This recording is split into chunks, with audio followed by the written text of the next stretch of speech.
sure all the panel is correct, the instrument's okay and the circuit breakers are in, and I make sure the seat and pedals are fitted for myself. This is an abbreviated walk around, so it won't include everything that I would do normally just because of the video.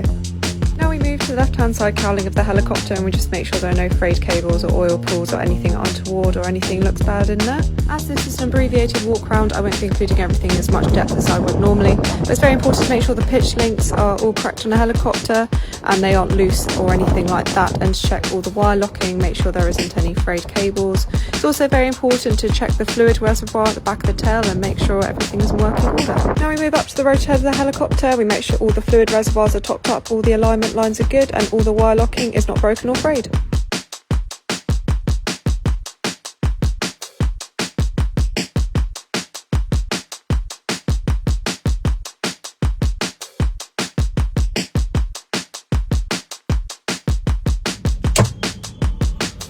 Battery on, watch portion on. Let's have a look, see what we got. Okay, TOT is low. We got fuel. And we got battery. Okay. On yours.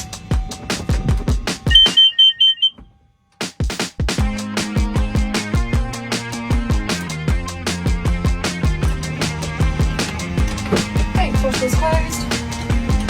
Off. Okay, I'm gonna go.